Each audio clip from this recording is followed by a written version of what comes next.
Dust devils dance around Iris's bare feet as the rope bites into her wrist. $1, the drunkard slurs, shoving her towards the bay mare. Coulter's gut clenches. He sees the flicker in her eye, a spark of knowing he can't explain, a silent plea in a world that refuses to hear. The sun leaned low over Westbridge, casting long streaks across the stock pens. Horses shifted in the dusty stillness, and a bay mare stood trembling at the back gate, ribs sharp through her hide flanks striped with dried blood. Coulter Grange pulled his hat low. He wasn't a man known for wandering into town without a reason. Supplies may be a horse if needed, but not this. He stepped toward the pen and saw her, a girl no older than 19, barefoot hair stuck to her face, dress torn at the hem. Her arms hung quiet at her sides. There was a rope tied to her wrist. The other end was held by a man with a bottle in his hand and a sneer on his face. When he noticed Coulter watching, he lifted the bottle and grinned. "Got a package deal," he slurred. $1, that's it. You take the horse, you take the girl." Laughter flickered from the rail. One man spat into the dirt. "She don't talk," the drunk continued. "Don't hear either, but she works. Cooks don't backtalk. Cheap help." Far as I'm concerned, the girl didn't react. She didn't cry or plead. She just looked at Coulter, her eyes steady, giving nothing away. He turned halfway, ready to leave, but then he saw something in her eyes. Not desperation, not even hope. Recognition, like she knew him. Like she saw him in a way no one else ever had. The drunk stumbled closer, rope held out like a leash. "Come on, a $silver fair. You want the horse, you take the girl." Coulter hesitated. The mare snorted behind the girl, froth curling from her nose. The girl didn't move. Her feet were white with dust, her silence louder than anything. Coulter reached into his coat pocket, drew out a single silver coin, held it up between two fingers, then dropped it into the man's open palm. "I'll take both." The laughter from the men nearby turned low. "And mean you buyin' stock Grange?" someone muttered, "or starting a collection?" Coulter said nothing. The drunk yanked the rope to hand it over, but the girl flinched back, instinct sharp, without a word. Coulter stepped forward, loosened the knot around her wrist, and let the rope fall to the dust. "She's yours now," the man said. "Don't come crying when she stops being useful." Coulter didn't answer. He gave the mare's lead a gentle tug and turned toward the wagon. The girl followed, not behind. Beside, they moved through the crowd without another word. When they reached the wagon, she didn't wait for a gesture. She climbed in, slow curled up in the corner, like someone used to being forgotten. Coulter stepped up to the driver's bench just as he took the reins. He felt it, light as breath, a brush against his coat sleeve. He glanced back. Her hand had touched him once, just enough to say something without saying it. Then her eyes drifted to the hills. Not back to the men, not to the town forward. Coulter snapped the reins. The wagon rolled out of Westbridge, wheels creaking over hard earth. The sun slipped lower, turning the sky a slow, solemn gold. Behind him, the girl, bought for $1, sat without sound beneath a worn blanket. She never looked back. Neither did he. The road home stretched long and narrow between low hills and fading light dust, rose behind the wagon wheels, then fell quiet. The sky turned from brass to ash, and the chill came in. With it in the back of the wagon, the girl didn't shift or speak. She stayed curled beneath the old blanket, her back to the town, her face turned toward whatever lay ahead. Coulter drove without looking over his shoulder. He wasn't the kind of man who filled quiet just to hear himself speak. He listened to the rattle of tack, the tired huff of the mare, the steady rhythm of wheels over dirt. By the time the wagon creaked to a stop outside his house, the last light was gone. The cabin stood in silhouette, squared timbers, low roof chimney, trailing smoke. It wasn't much, but it held. He stepped down. She didn't move right away. Then, without prompting, she rose and followed. She walked with bare feet across the cold porch. Without flinching inside, he lit a lamp, its glow stretching into the corners of the single-room space. The kitchen was plain, iron stove oak table, a few cabinets. The only warmth came from the hearth, where a small fire crackled. She didn't ask where to stand. She didn't ask anything. She just stood by the wall and watched Coulter ladled water into a tin cup and set it on the table. She stepped forward, picked it up with both hands, and drank slow. Still no words. After a while, he opened the drawer beneath the stovetop and pulled out a stub of chalk, crossed the floor. tapped the edge of the wooden door frame with his knuckle name. His voice was soft, even like the question wasn't owed but offered. She stared at him for a moment that felt longer than it was, then walked forward quiet and calm like she knew exactly what he meant. She crouched beside the frame and pressed the chalk to the wood. Her fingers were steady, 5 letters slanted soft. IRUS Coulter read it once then again. Slower, Iris, he said aloud, letting the name settle in the room like the dust they'd left behind. She didn't smile, but she stood, nodded faintly, and turned toward the back door without a word. She stepped out into the cold and crossed to the barn. Coulter didn't stop her.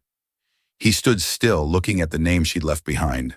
Not just letters scratched into wood, but a beginning. A name he hadn't known he was waiting to learn. The sun broke late through a haze of frost, warming the pasture in patches. A thin wind moved through the grass, too cold to stir much life. Coulter stepped outside, coffee in hand, and caught sight of the barn door hanging slightly open.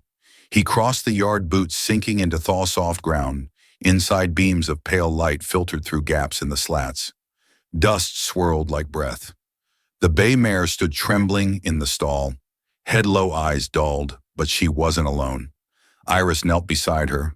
One hand moved gently across the mare's side, dragging a damp cloth down the length of a scarred flank. The other hand held a strip of cloth already stained from work. She didn't see him, or maybe she did, and didn't need to say so. Coulter leaned on the doorframe. Arms folded, he'd seen men try to treat a horse like that and get kicked clear across the stall. But the mare didn't flinch. She just stood there, still breathing, and let Iris work. There were no instructions, no asking, no hesitation. Just quiet rhythm, like she wasn't tending a wound. She was listening to it that afternoon. The air turned strange, warm in places it shouldn't be. The wind shifted, the sky took on a copper tint. Coulter stepped out to check the smaller calf pen behind the shed. One of the young ones had gone off its feed, and he was halfway through checking its leg when he heard the barn door bang open, Iris barefoot again. Hair whipped around her face. She didn't yell, just ran toward him and grabbed his sleeve. Pulling hard, he dropped the bucket. "What is it?" She pointed past the ridge. Then without sound, she trembled, not from cold, from urgency. Coulter took one step toward the pen, and then the world split open. A bolt of lightning struck the old oak behind the shed. Full force, the flash was white and blinding. The air cracked so loud it knocked the breath from his chest. The tree screamed as it tore in half, flame racing down its spine. Sparks rained into the dry grass. The mare in the nearby stall bucked against the wall. Panic smoke rose fast, black against the sky. Iris stood just outside the shed, her silhouette lit by firelight. She didn't run, didn't flinch. She had known not after the first gust of wind, not after the thunder. Before Coulter stared at her bare feet in the dust. Her eyes fixed not on the fire, but on him. She had pulled him away before the strike hit. Before the flame, before the world bent sideways. He didn't understand it, not yet, but he believed it. That night after the fire was doused and the smoke cleared from the roof line, they sat at the table again, 2 tin mugs, 1 low flame.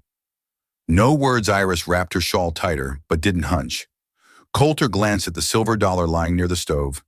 He hadn't thought about it since that morning in West Bridge, but now it looked smaller, somehow colder. He picked it up, turned it in his palm. "That's what they said you were worth," he said quietly. $1. She didn't look at the coin. She looked at him, then slowly she reached across the table, not to touch the coin, to brush his sleeve just once. Then she sat back, not asking for anything, not offering anything. Either, just there. He set the coin down gently beside her cup, and for the first time in years, he didn't feel alone at his own table. 2 days later, Coulter walked the back pasture with his hat in hand. The grass was still brittle underfoot, the color of old paper. The wind stirred now and then, but not enough to sway anything. At the edge of the field stood an oak tree. Old and slouched, its roots curled around stone beneath it, sat a grave. No cross, no flowers, just a simple chiseled marker pressed into the earth. E. Grange, 1819 to 1870, no epitaph, no claim. Coulter stood there a while, staring at the name his father's. He had been 17 when the land became theirs, handed over with a deed still damp from war. Nobody asked where the last family had gone. Nobody wanted to. He'd lived here ever since fence post by fence post, acre by acre. But the land had never sat clean in his gut behind him. The soft crunch of footsteps broke the silence, Iris. She stopped a few paces back, her hands wrapped in the ends of her shawl. Her gaze moved from Coulter to the grave, but she said nothing. She didn't need to. "I never earned this place," he muttered. "Not really. My father took it in the middle of someone else's storm. He swallowed. I never buried the guilt, just carried it." She came closer carefully, not like she was afraid, but like she didn't want to interrupt something long held. Then she reached out and placed his hand over his own chest. Held it there not to comfort, to remind him where the weight really lived. Then without a word she stepped past him, knelt by the grave and brushed a few leaves from the stone. Her fingers grazed the top edge, slow and deliberate, as if reading what wasn't carved. She'd never been told what this place was, had never seen the name. But she'd come anyway, because she knew that night Coulter dreamed of fire again. Not lightning, cannon fire, dirt churning under boots, shadows moving through smoke. His father's voice came through it, rough and close. "I gave you the land, son, and I gave you the blood on it." He woke with a start, sweated his neck silence. All around, except for the glow near the hearth, Iris sat in the rocking chair, wrapped in her shawl. A candle burned low beside her. Her face was still watching the flame on the table. Just within reach lay something small and blue, a handkerchief worn soft with age, trimmed with crooked stitches, his mother's. He hadn't seen it in 10 years. It had been locked away in the oak chest beneath the bed, a place no one touched, Iris, he said softly. She didn't look at him. She just stood, stepped to the door and left him there in the quiet. She didn't need to explain how she'd found it. Some things aren't searched for, they're just understood. 1 week later, the first whisper didn't come with thunder. It came while folding linens. "She watches the cattle too close," said Martha Weaver under her porch awning. "Like she knows which one's going to drop next by midweek." The preacher's son added more wood to the fire. "She touched our goat," he told the blacksmith. 2 days later, the kid came too early. That ain't natural. No one had ever heard Iris speak, and somehow that made it easier for people to speak for her at the general store. A mother pulled her daughter behind her when Iris walked past, though all she held was a sack of flour at the post office. Someone spat near her boots. She didn't flinch, but her fingers tightened around the basket in her arms. Her steps grew quieter. Coulter saw it the way she folded into herself when they stared too long. He didn't ask. She didn't explain. But that silence, the one that once felt peaceful, now felt like tension, pulled too tight. Then the ranch hand's boy fell ill, a fever high enough to rattle the walls. His mother wept beside the cot. The doctor was gone east for a wedding. No one else came. Iris did. She stepped into the barn where the boy lay, knelt beside him without asking permission, placed one hand on his chest, the other on his brow. She didn't pray, she didn't speak, she listened. Then she stood, walked out into the yard and clipped herbs from the drying wall. Lavender, fever-few, rabbit tobacco. She returned with a cloth and brewed the leaves down to bitter warmth. The boy drank it slowly, then slept by sunrise. He was sitting up weak but hungry. His mother cried and held Iris's hand in both of hers, whispering. But the very next day she could be heard at the well. How did she know what to do? I didn't even say what was wrong. She just knew fear returned, like fog low creeping, clinging to the ankles 3 days later. They came with torches not lit, but carried like promises, 8 of them. Men and women from town, boots caked in dust faces. Tight with certainty, they stopped at the edge of the yard. Mr. Withers stepped forward. First, his coat was too clean for a man who worked the land. "We want her gone," he said. Coulter stood in the doorway of the house. Arms crossed, his face was all hard timber and weather. "She's done nothing to you. She hears things she ought not to." Withers said, "Sees what's coming before the sky even changes. Talks to animals like they answer back." A woman behind him hissed, "My steer dropped dead last week. She was the only one who laid hands on it." "You think she cursed it?" Coulter asked. "I think she's cursed, period, inside the house." Iris stood behind the curtain. She'd heard their boots on the gravel, seen the way they looked, not with hate, with certainty. And somehow that was worse. She moved toward the door. But Coulter held up a hand. He stepped down from the porch and walked forward until he stood level with them, all the torches unlit between them. "I paid $1, he said, voice low, but clear. That's what she was worth to the man who tied her like livestock. He paused. "But she's listened to me more than anyone ever has, not with ears, with her hands, with her breath, with her heart." He let that settle. "She's heard things I didn't even know I was saying," someone in the crowd murmured, but no one stepped forward. "Run her off if you like," he said, "but you'll have to go through me." Withers opened his mouth, then shut it. The torches didn't move, and one by one their hands loosened. Boots turned, dust rose, and they left the way. They came quiet, unsure, unused to leaving without a fight that night. The only sound in the cabin was the fire. Iris placed a pot of cider on the stove, then sat beside Coulter at the table. She didn't reach for chalk, she didn't sign. She just reached out and placed her hand over his. Not thanks, not apology, just the truth unspoken. He turned his palm over, let his fingers curl gently around hers, and in the quiet they sat. Not because silence was all they had, but because it was finally enough. Snow came quiet that year. No storm, no warning, just a slow sift of white that blanketed the ranch in silence deeper than usual. The fields softened, the sky hung low. Time stretched itself thinner. Iris sat near the window with a pile of old scraps in her lap, worn wool leather cuffs, frayed flannel from Coulter's oldest coat she sewed without pattern stitching. By memory, the garment she made wasn't for her, it was for him. Coulter watched from the barn door. He didn't interrupt. There was something reverent in the way she moved, like each stitch was a sentence in a language. Only she spoke since the night the townsfolk came with torches and left empty-handed. Something had shifted in the house. She rose before him, each day brewed the coffee, brushed the horses in slow circles, mended tack with a touch lighter than his own, and the animals listened to her, every one of them, late one afternoon, as dusk bled over the pasture. Coulter saddled up to check the fence line. He didn't see the loose stone, didn't hear the horse spook one moment. He was upright the next. The world slammed sideways.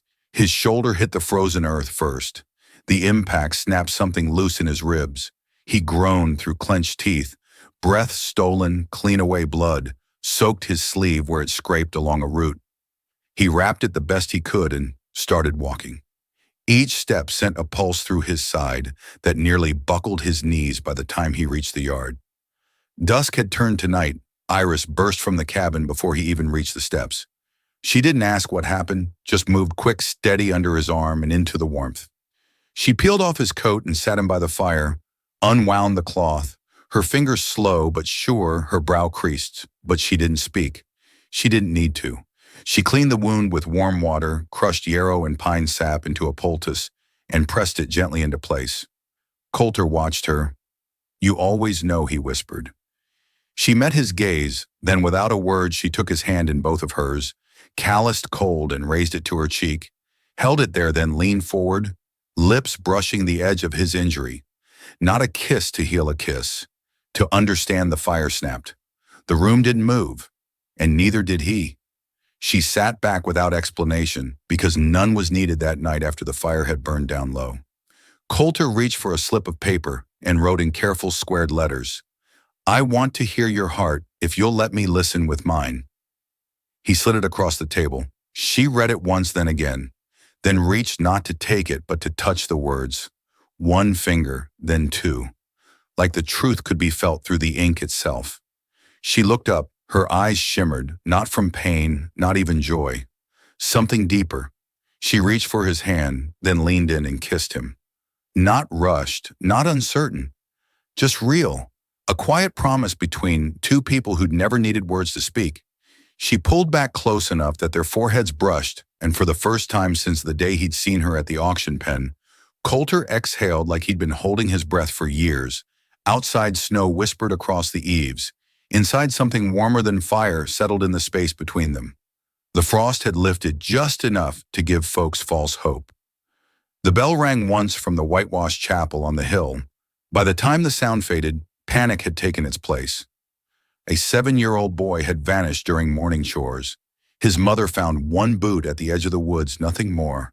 No tracks in the snow, no sign of struggle. Just silence, voices shouted into the trees. Dogs barked, a dozen men scattered across frozen ground with rifles and torches in too little direction at the ranch. Coulter had barely finished saddling the mare when two riders thundered in hooves, tearing the stillness apart. Coulter.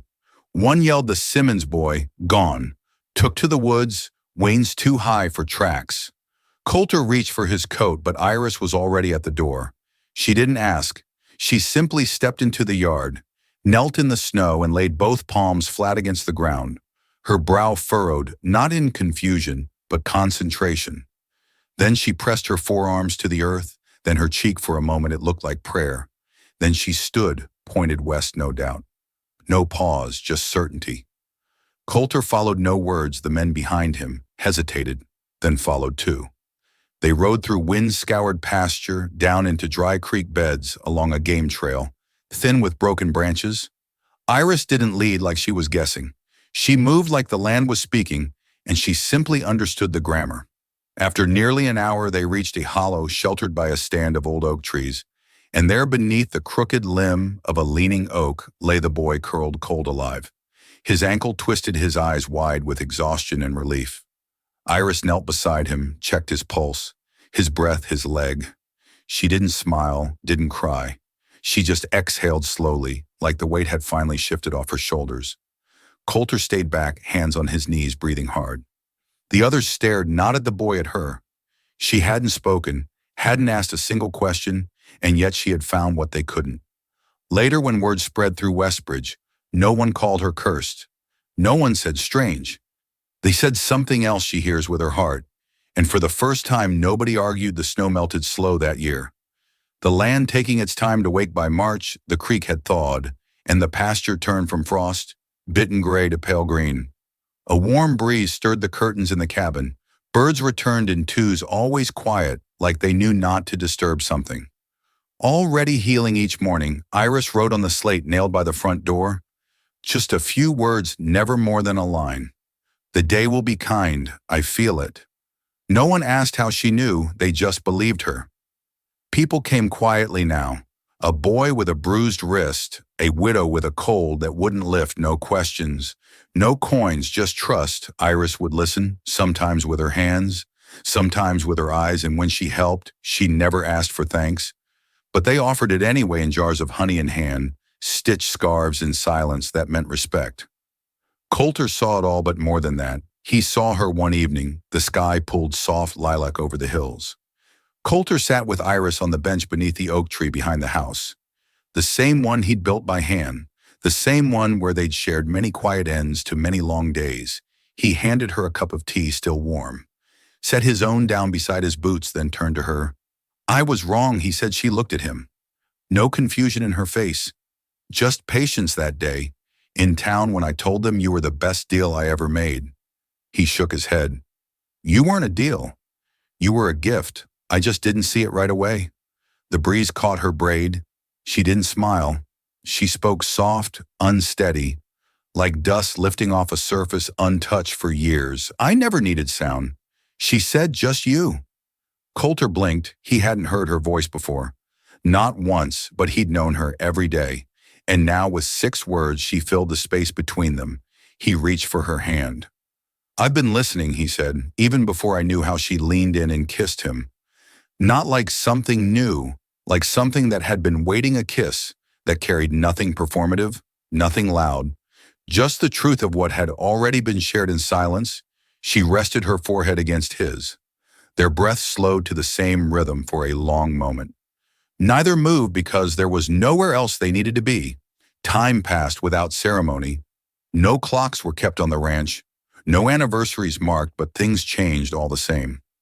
The chickens nested closer to the porch. The oak sagged a little lower with each passing spring.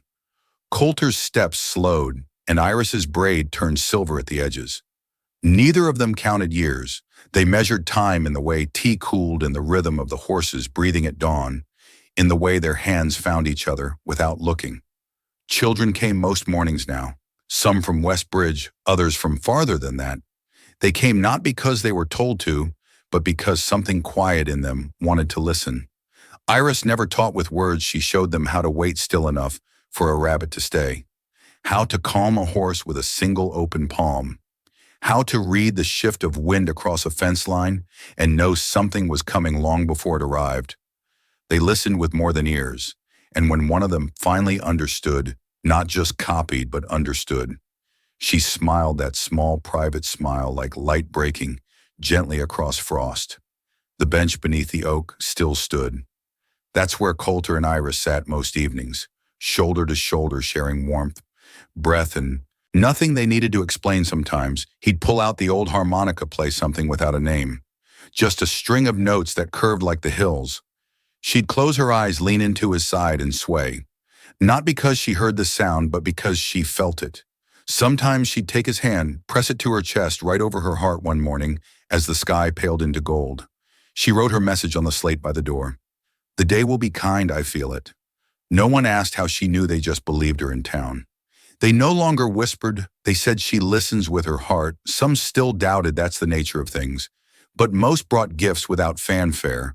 Warm bread, dried apples, a clean handkerchief, and left with something they couldn't quite name, resting softer in their chests that winter. Another boy went missing during a snowstorm. This time they didn't send for the sheriff. They came to the ranch. Iris stepped outside without hesitation, knelt, pressed her palms to the ground, then stood and pointed west. Coulter followed, so did everyone else, 3 miles through frozen brush. They found him cold, scared but alive, sheltered under the heavy trunk of a fallen oak. No one questioned her after that. Not once. In the last light of a golden autumn, Coulter and Iris walked through the pasture together.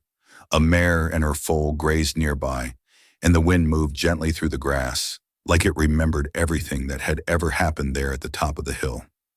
They stopped. Iris turned to him and laughed. It wasn't loud, but it shook her shoulders and lit her face, the way dawn touches the side of a cabin wall. Coulter smiled and kissed her lips just once, not for the first time, but with the quiet joy of someone who still couldn't believe his luck. No one ever told their story. It didn't need telling because it never ended. It just kept unfolding in silence, in gesture, in a language deeper than sound.